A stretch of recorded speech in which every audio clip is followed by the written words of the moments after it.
Right, welcome to Rugby Rivals. We're all over the world at the moment. We've got John Kirwan's in Italy, Victor Matfield's in Japan. We're in training camp at Miyazaki in southern Japan. You stay in that hotel on the water. Yes, yeah, with a nice golf course. There's a good surf spot just out that window there. Does it look like I can surf, John? No, does it? No. But I tell you what is looking good today, Victor. Ricardo. Yeah, He's finally dressed for his look. Look very good, Ricardo. What's going to on? your tailor? Yeah, I did, mate. I did. mate, it's just whatever's at the top of the pile. I just was lucky this week. Andrew Trimble is somewhere in Ireland. How are we doing, lads? Good, mate. What time are you there? Morning, Andrew. Are you well? Yeah, it's a 5 o'clock. Haven't done a 5 o'clock podcast before, fellas. Sorry, it's my mistake. If you work with Eddie, you don't have a lot of off time, so you have to take the time that we've got open. Make sure and say to him now, this doesn't work for Trimby in the podcast, okay? I'll tell him. He'll respond well. I'm sure he'll appreciate where we're coming from. Have you been working for Eddie for long? Is this a new thing, or have you had a relationship with him for a while, or what? I came over a few times when he was at Suntory to come and help. And now when he got the Japanese job, he asked me just to. So last year I ran the lineouts for them. This year they've got a Japanese guy, and I'm almost more a second voice for Eddie. He likes to bounce things off. So just looking at everything and giving my opinion. So it's nice. I have a very good relationship with Eddie. I really enjoy him. So it's good. Yeah. Does he argue with you? Not. I think we think the same about the game. There's one or two things that we argue, not argue, but we're strong-willed. But on other things, especially in the evenings after a glass of wine or two, just talk about it, and the next day you see he starts introducing it. So it's good.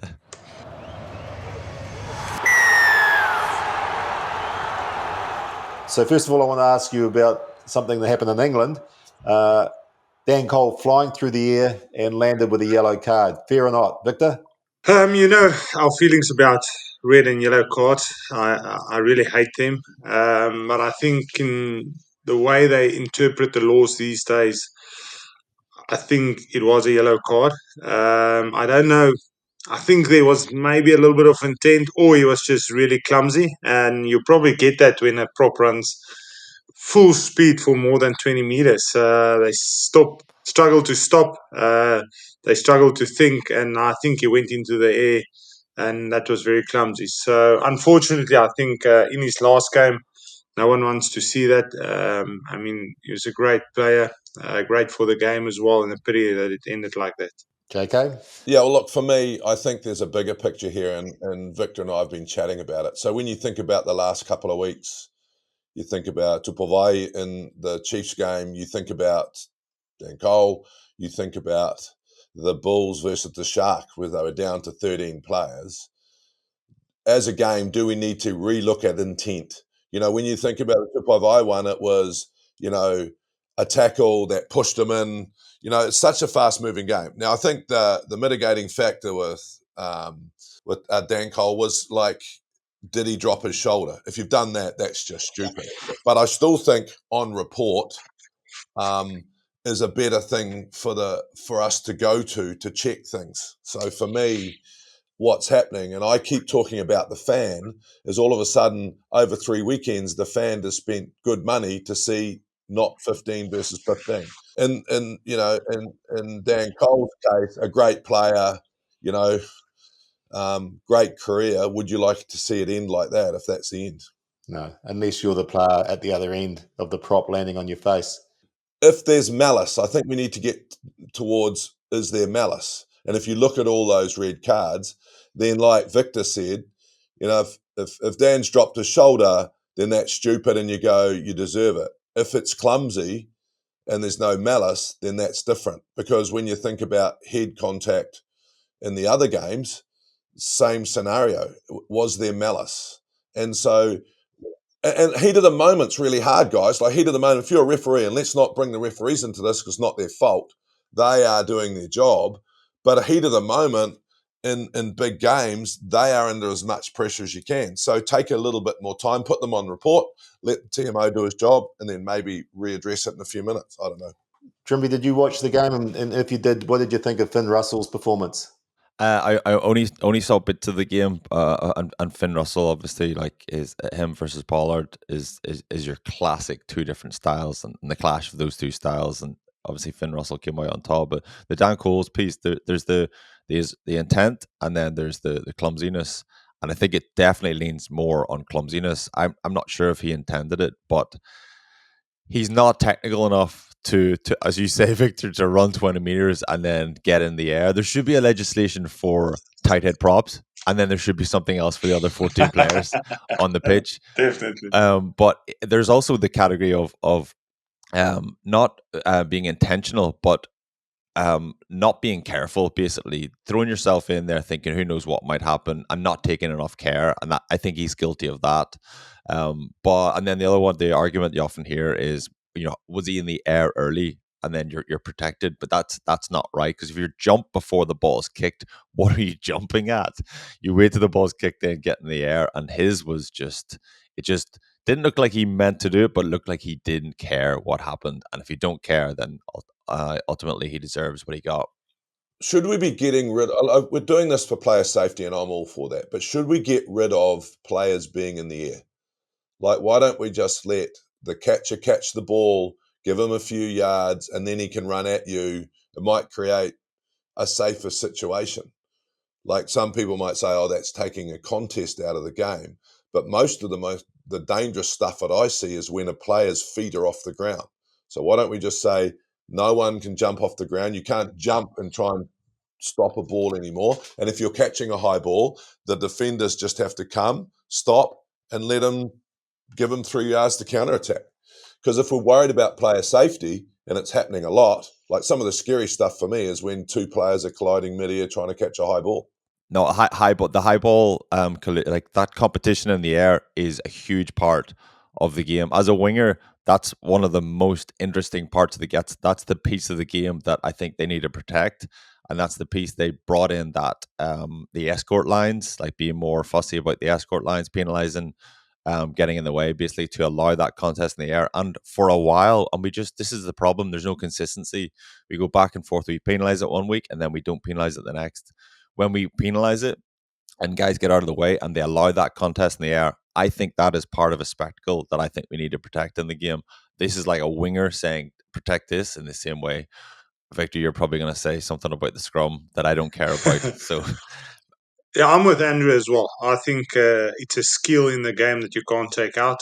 I mean, some of the best wingers are so good in the air, and I mean, those are probably 80% from your tries comes off high balls that you win back, because it's broken play. All of a sudden, there's no defense, and then there's space. So, yeah, for me as well. The other thing is, if guys stay on the ground and they don't get up in the air, they're going to get smashed by big hits as well, because that's other thing for the wingers to protect themselves, is to go up in the air, because then they can't get smashed. If they just stay on the ground and the guys get their timing right, we're going to see a few big hits as well. So, yeah, I'm with Andrew. I like that they cleaned up the road to the ball, so it's a fair contest, because a lot of the injuries came actually from guys that had to go around guys. All of a sudden, they slip in. Now that's the open way to the contest, I think it's much safer. So I actually like the new rule, the way they're applying it at the moment. So that's good. So jumping is allowed to stay in the game. That's good to hear. Leinster beating the Bulls. I mean, was anyone expecting it to be that one-sided? Well, I said it. I think we said it last week, and this is, I reckon, one of the biggest things that the Lions will have, one of the greatest things that Ireland's have. I mean, I've seen Ireland shut out the All Blacks with absolute discipline on their ball retention, absolute accuracy when they're cleaning out the rucks, all sorts of support, right? I don't know if they paint by numbers, but when you can't get the ball off them, what happens, and like I said, I've seen it happen to the All Blacks, and I think it happened to the Bulls, is you start not playing the game that you wanted to play when you get out there. Like the physicality, Victor, with the Sharks and the Bulls versus the physicality of the Bulls versus Leinster was just different, because that is the secret of Irish rugby at the moment, just their complete ability to take the ball away from him. And it's so frustrating. I mean, it's frustrating. It was frustrating for me as an All Blacks supporter, an ex-player, standing on the sideline watching, how do we get the ball? And you could see the All Blacks get frustrated. And I just think that's what happened to the Bulls. Leinster at their best. Yeah, well, I said it a few weeks ago. I said I think Leinster will have a chance against the All Blacks. I really think they're a fantastic side, and I think in the past, with probably putting more of their focus towards the Champions Cup, they weren't ready for URC semis and finals. But I think at this stage, they just by far the best team in the URC, and there's not really teams that can compete with them. And again, I think it was a different Leinster team as well. They played more like semi-final playoff rugby, where they put all the pressure on the Bulls. Their kicking game was spot on, the accuracy and everything. And we all thought the Bulls will get the upper hand at scrum times. I mean, they got the first two penalties of scrums after the first penalty kicked for the corner line-out drive try. So, yeah, just the accuracy. And then the second thing is Jacques Nidamus rush defense. I mean, it looks like the Bulls had no idea how to play rugby. Everything was one run out, slow ball. They didn't get any momentum. I don't think David Creel at 13 touched the ball twice in the whole game. So the defense just smothered the Bulls, and they didn't have any plans. We said at halftime at Supersport on the weekend, they haven't thrown a punch. But I think it's because Leinster was so accurate, JK, like you said. They just don't give you any opportunities because they're so accurate at everything. And the Bulls probably don't quite. Now, this is easy to say in hindsight, but they probably don't quite have the game that Northampton brought to Leinster, in that they haven't the ability or enough deception or enough kind of thought around their phase play to outsmart this Leinster defence. That combined with Leinster were on it against Northampton. There were 4 or 5 times in the game you would spot someone who wasn't good in his kick chase, wasn't getting making good decisions, wasn't getting up on his line speed, and Northampton took advantage of that. Bulls, they didn't get anywhere near as many opportunities, and when they did get the opportunities, they weren't technical or thoughtful enough around their phase play to take advantage of that. So that made them look pedestrian. Leinster got on top more and more, although there's something about Leinster's mindset, and it's just a slight vulnerability. In around 50 minutes when the Bulls scored, everybody went, ooh, because we've seen this over the last number of years. We went, oh, there is something here. We've seen this. There is a template to beating Leinster. Get in their head a little bit. La Rochelle was the perfect example. Go down and then just get in their head and just gradually chip away and get back in. And then Leinster start overthinking and panicking. Because it's happened in the past, everybody in the stadium, including 15 Leinster players, were thinking the same thing. There's a chance here they could kind of wilt a little bit. But ultimately, and we've probably seen the development, and I'm sure Jack Nienaber is right at the middle of everything here in terms of that development. That Leinster mindset was good enough to flip the script and change the outcome on this occasion. Maybe just quickly there, I think that 5 minutes before halftime, when the Bulls were on their line for 10 minutes, I think if the Bulls scored there, it might have been a different game in the second half. But because they kept him out, and I think it's Bear that said it afterwards. When you see the one guy making a hit, you just want to get up, get in that line, and want to make another hit. So I think that defense just before halftime gave them so much energy that they start believing. And yeah, it's actually funny. A year ago at Loftus, but again, when it started raining before the game, everyone said, yeah, it will be in the favor of the Bulls. I knew it won't be because we're not used to playing in the wet. And a year ago, against this rush defense, Villy was so good with those cross kicks and everything. In this game, all of a sudden, everything just fell flat. I think he kicked a cross kick once, and there was not even a wing on the wing. So, yeah, the Bulls weren't on the game as well. One other thing in that really quickly, Jake White came out after the game and said we need more international players at the Bulls. If we need to fight fire with fire, all this sort of stuff. I wasn't a fan of listening to that, to be honest, because where Leinster are strong, this is a business. Rugby is a business now. Where Leinster are strong, there's 3 or 4 different areas. It's commercially where they're strong. It's their pathways. It's their connection with the schools. It's the Leinster brand. All of that contributes together to make Leinster this this team full of internationals and this pathway where next year there'll be another international player coming from the schools into their academy, and it's the commercial net. Like Leinster are an absolute juggernaut, and that they're all performers. Everybody who leads all those departments within Leinster, they are all performing extremely well, and they're doing their job incredibly well to allow Jacques Nienaber to get the job across the line. I agree with that, and I'll come back to my question, Victor, a sec, because I will answer that.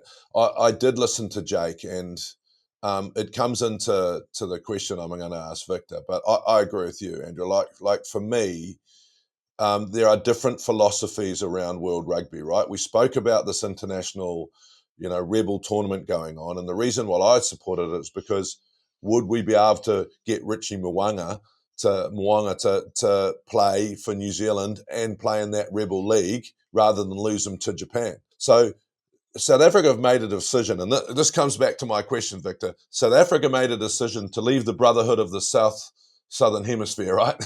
But if the Bulls had been playing in Super Rugby and then played that final, do you think they would have been better prepared to play Leinster? I said it before. I said with South Africa having all our Springboks or our top players playing overseas, unfortunately, I mean, we spoke about it 2 weeks ago about the 4 top club teams in World Rugby, and there wasn't a South African team because we just don't have the top players playing in the country. I mean, if you take that Bulls team, you add Handré Pollard, Jan Serfontein that played there, Kurtley Arendse on the wing, all of a sudden it's a different player. I remember back in the day in Super Rugby, Heineke Meyer, before we won this first Super Rugby, said, listen, if you want to win a Super Rugby or you want a Champions Cup, if you want to compete with the Leinster, then you need to have at least about 6, 7, 50 cap Springboks. You need 2, 3 players that will walk into a World 15. But the Bulls, unfortunately, just don't have the team to compete with the best teams in the world at the moment. I know there's 1 or 2 signings. Handré Pollard's coming over. I think he'll make a big difference. Jan Serfontein is coming back from Montpellier, that I rate very highly. So just those 2 guys will have a massive impact in that team. But, I mean, this Bulls team wouldn't be able to beat any of the top 2, 3 All Black teams as well. But that is not an issue, Victor, because for me, I think that's the political decision that South Africa have made by letting their players play overseas. So you've got to go, well done, the Bulls. There must be 3 or 4 young guys that have played in that final that are getting experience that are then going to be available for us. You can't have everything. And this is the problem that I'm talking about. Like one of the greatest things, rugby players and artists don't leave Ireland because you don't have to pay tax or you get a tax reduction, which retains your players in your country. So because we are a game now that is divided by riches, each country needs to find its way. So I just think, and I like Jake White, he's a good man, but mate, that's the mandate you've got, right? The mandate is our best players are playing overseas. Please try and create, and no one should criticize them. They say, mate, you made the final, good on you, brother. You've done a great job. You've developed 4 guys. They played Leinster, they got their ass kicked. They'll learn, move on. Right, because every country now is working. I mean, I see, Farrell's gone back to the UK because he probably wasn't that comfortable in France. So we've all got to try and look at the retention of players differently. Yeah, the tax thing in Ireland, just to explain that a little bit, it's 40% of the tax that you pay of a capped 10-year period. But just to be clear, it only applies to the Irish Republic. So Ulster players don't get it. If you're based in Belfast, you pay taxes to the UK. So I didn't get a single penny of tax back whenever I retired. Sorry, mate. Sorry about that. Luckily, we've got you on the podcast now. Otherwise, you would be surfing. Exactly, yeah. I'm making up for it now. It's a great system, Andrew. So if I've understood right, I think it applies to artists and stuff like, to U2 and people like that, right? So what happens is you get that 40% back at the end of your career, like a lump sum, though, don't you? Correct, yeah. I mean, that's what we need to do in New Zealand if we want to keep Richie Mo'unga and that sort of stuff. I think it's a great idea.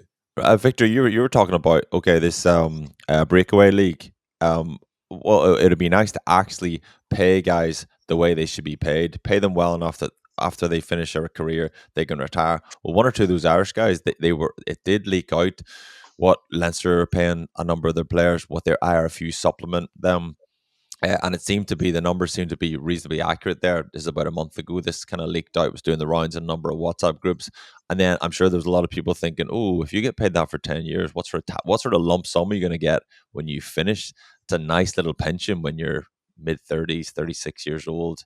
So they're probably getting slightly towards that, what you described, Victor, at that stage. What was the whisper, Andrew? What are they earning? We didn't get those WhatsApps, so what sort of money was it? There were like 3 or 4 of them in around 500,000. Tag furlong 600, and then there were it got to the point, kind of tier 1, tier 2, tier 3, down towards tier 3. It was like 300 grand, and there were guys who weren't established internationals. There maybe a handful of Irish caps or maybe 10 Irish caps, but still, and maybe not even starting for Leinster or starting the occasional game, but not regulars if everybody's fit. Long may it live. Good on them. Yeah. Just getting back to your Leinster juggernaut. I think when Jamison Gibson Park gets injured and then the reserve halfback comes on, who's a young man and scores that try late, you know that you're doing something right. I don't know what it's like in South Africa, Victor, but I think when I look at you guys play, you have a wealth of talent that is coming through, and I think when you see that young guy come on and score that try, you go, wow, they're going to be okay. Yeah, the one thing I asked them, because they've got like this squad that they use in the URC, where they almost got 3 teams that can play. And I asked him, how do you get these guys that's on the other side to be so sharp? And it sounds like they never have like 2 sides. They almost always have 3 squads doing all the drills, and they mix and match them the whole time. And it's never like an A side and a B side. And yeah, Andrew said it. I think the systems that they got in place there, I mean, if you look at the coaches involved there as well, it's world-class coaches, and that's why they're a world-class team. Yeah, I think also the idea of starting Geordie Barrett in the final is probably not a bad idea. So I think that paid off quite well for them. Let's just look forward to the Super Rugby final. I'll let you lead it off, JK. Crusaders Chiefs, what's going to happen? Yeah, well, that was another frustrating thing if you're a Blues tragic like me. The yellow card from, Hoskins was reckless. But once again, I think if he had been on the field when you do 42 rucks towards the end, you have one extra player, then possibly the outcome might be different. But, the Crusaders had a horrible year last year. They've come back. You got to be really proud of what they've done. I mean, a lot of us around the country, we like to beat up on them. And it's nice to have a change in winning. But I think I want the Chiefs to win just because I think they've been knocking on the door. I was really concerned when they lost to the Blues, just because I'm worried about the Leinster effect that Victor mentioned about losing those big finals. The Chiefs deserve to win, but can they keep their mettle in that final, which the Crusaders are so good at doing and have practiced like 19 times in the last 23 seasons. So, well, I think if the game was in Hamilton, I think the Chiefs might have done it. If I'm right, they're going to Christchurch, JK. So yeah, I'm a big fan of what Leinster has built, and same in New Zealand. There's no harder place than Christchurch, to go down to Christchurch, play in a semi-final, final. I won't go against the Crusaders. but I mean, you've got the Chiefs have been knocking on the door, so I'm hoping for them that they win. Andrew, have you got a view on the Super Rugby final? Some stat popped up. I think was it 30 knockout games. Crusaders have won. 30-0 is it's just incredible, and even just the mindset of when you go somewhere you're not going to win. You go somewhere. No one. It needs to be. It's not. I was going to say it needs to be a very special performance or a complete unique performance that has never even existed. So it's hard even to imagine what the template is to win somewhere like that. So all of that is just history, and it's just the weight of expectation and mindset of the players and all of that. Yeah, and it doesn't just come from nothing. They have earned that reputation, and they've earned that kind of mental edge that they'll have. And that's the sort of thing gets them across the line. If it gets them across the line 30 times in the past, it gets them across the line for the 31st time. It's a really difficult place to go to, because unfortunately after the earthquake, they've put up a temporary stadium. The change rooms are shit. It's cold. It's just not a nice place to go. And that's the Crusaders' site. They just go, well, this is our home and we love it, and you can come down here and freeze in the change room and get the shit kicked out of you. It'll be really interesting if they can maintain that. Maintain that when they go to the new stadium, which will be pretty awesome. I'd love to see if this breakaway league is successful eventually and all the players are getting paid like a couple of million quid to play rugby. I wonder if they ever still maintain that mindset. Let's keep the changing room shit, lads. Let's make them uncomfortable. It's like going to Bath or Leinster, being in those change rooms. Yeah, Dragons. Away. Rodney Parade. Yeah. It's difficult. The old Glasgow Fairhill change rooms downstairs. Like it's like getting into like a little one of those little sleeping docks in a double decker bus or something. And then they'd be cheering upstairs if they win. We got beat by Glasgow in that place. I hated that place. I never want to go back. It's like Brody did, Yeah. going to those away games. Yeah, there's not even a toilet. You have to sit in the ground if you're on a number 2. Well, JK is older than you both, so you remember Athletic Park and some of those horrific grounds of the sort of. Yeah, well, 80s. I played a test match once, and I made the mistake of leaving my bag on the ground in the change room in Athletic Park, and I came back after the game, and the change room had flooded, so everything was wet.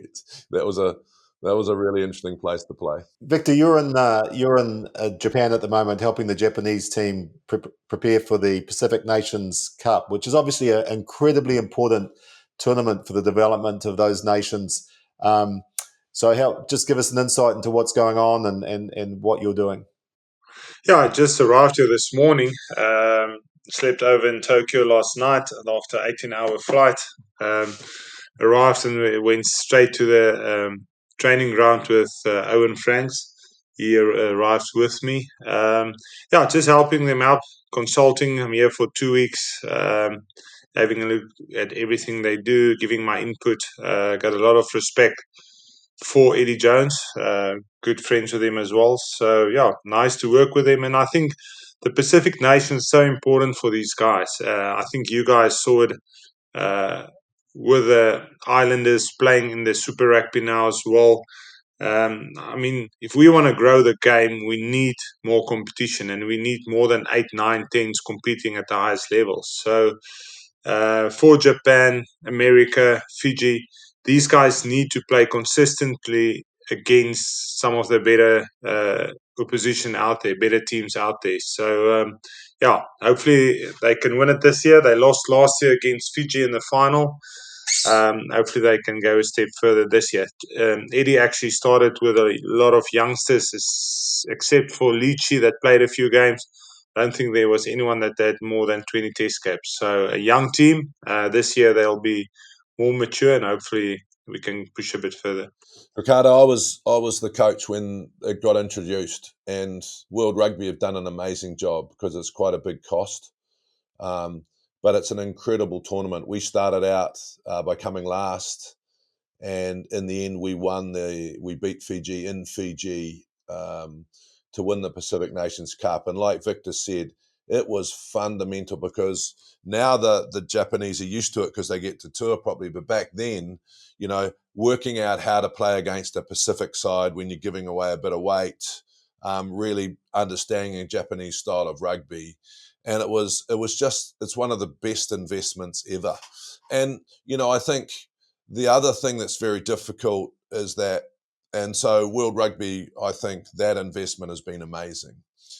I think this promotion relegation thing that comes up is always a big one, right? So should Six Nations have a promotion relegation? Should Pacific Nations then have a promotion relegation with the championship or extend the championship at some stage? Now, I'm going somewhere really dark and dirty, people. We are touching money of the Six Nations. So, try and go there and you will get your head decapitated. probably a little bit easier in the Southern Hemisphere because a lot of our competitions lose money. But we need to have a pathway after this. So should the winner of Pacific Nations Cup pay the last person in the championship, be it whoever. And I believe the same should happen with the Six Nations. The last team every year should play against Georgia or whoever that second Six Nations team does, because then you have a real pathway. You have a real pathway to the money, which then lets you stand on your own 2 feet. Having a pathway to the money is brilliant, and English football is a brilliant example of that. Meritocracy, promotion, relegation, all that. But having a pathway to the money means also then there's a vulnerability to the money and the commercials of the Six Nations. I'm going to be one of those guys, JK, responding to this, but it kind of feels like it's there's less jeopardy to like that front closed off ring fenced franchise model, whatever you call it. There's less jeopardy to that because there's no relegation. But there's also just a huge vulnerability that makes it difficult for people to invest in it, and introduces a huge risk factor investing in it, and I think it makes it really difficult. And if rugby's I think rugby gets a lot of things wrong, but like Six Nations is the one thing they get right. Don't fuck around with the Six Nations. Experiment, innovate, do different things with different leagues. And for me, just that's the one. Like, if you're gonna make changes, make them small. Don't introduce any risk in that. Introduce risk everywhere else, because that's where we need to innovate and do different things. Don't get me wrong, I think, and a lot of New Zealanders and Australians don't get this, but the Six Nation, I believe, is the greatest tournament that anyone can witness from a fan point of view, from a player point of view. Is it just the tradition?